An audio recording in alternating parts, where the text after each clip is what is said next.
rebate reveal. Okay, so dito tayo. Para may idea lang kayo, pakita natin. Okay, so sa 710, sa 210, makukuha nyo yung buff demon. Next nyan is yung Gen 2.5 wings. Okay, sa 710. Okay, next nyan, 860 is yung, ayan, mga skill lang siya. Skill lang siya, level 5. Okay, and then sa 1K, makukuha nyo is yung black na Fenrir. Okay, yung destruction. Susunod dyan, 114 hanggang going 1710 is Archangel custom set.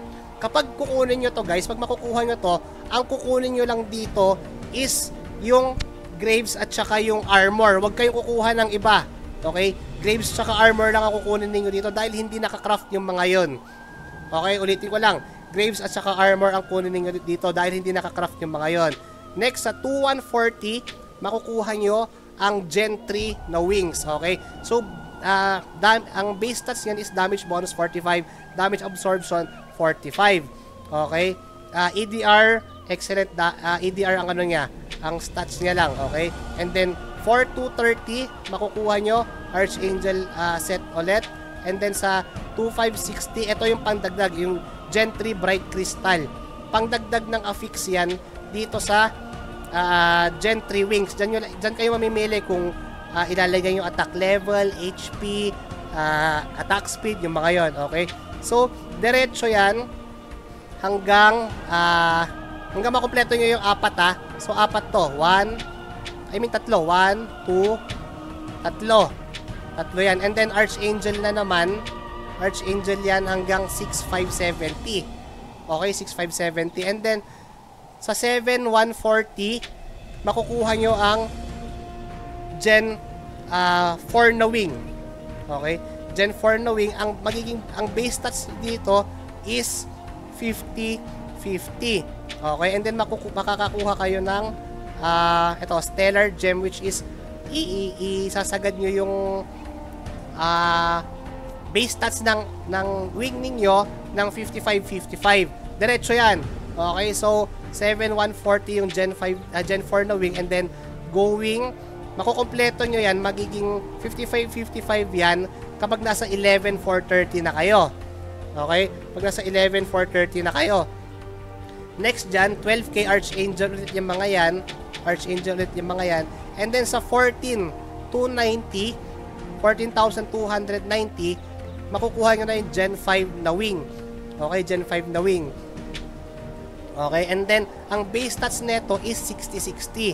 And then, eto, lalabas na naman yung Star Core Gem, which is, ma-ups nyo yung base stats ninyo hanggang 65-65. Okay? Base stats ng wings ninyo hanggang 65-65. So, paisa-isa yan. Okay? So, ulitin ko lang ulit. 14,290. Ito yung Gen 5 na wing. Okay? And then, i-ups nyo yan going hanggang 65-65. And then, makukompleto nyo siya at 20k. Okay? And then, dito, next is yung ring na. Teka. Ay, hindi pa pala nakuha. Ring. Ayan, no. Cynthia ring, which has 2.5 less damage reflect. Okay? So, next, makukuha nyo ang Gen 6 na wing at 22,860. Okay? 22,860. Gen 6 na wing na yan. Okay, magiging base stats nyo yan is 70-70. And then after nyan, may lalabas na naman dyan na kailangan nyo makompleto hanggang 75-75. So, most likely, ayan siya. Okay, so yan yung sa rebate. And of course, sa mga pet, kapag nagta-top up kayo, automatic may pet yan. Okay, makakakuha kayo ng pet sa spent limit ninyo, sa may spent ninyo sa daily pack. Okay, daily pack lang siya. Okay, so malaking tulong yung pet. Like dito kay sir, sa account niya, ang pet neto, ayan na, kung ipagsasama-samahin mo, PvP damage up 55 and PvP damage reduction 60. Physical attack 36, magical attack 36. Okay, so yun yung sa rebate. So yun lang, sa ngayon guys, yun lang muna yung mapapakita natin dahil yun hanggang dun pa lang yung rebate netong account ni sir. Okay, so at least guys, may idea na kayo.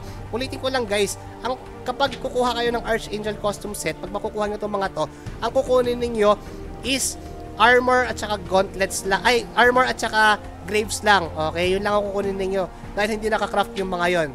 Okay, so, yun yung sa rebate. So, this is 20,576 rebate. So, yun lang guys, yung sa rebate natin. Yung mga hindi pa nakalike and subscribe dyan guys, pasuyo naman tayo. Okay, sa Facebook tsaka sa YT.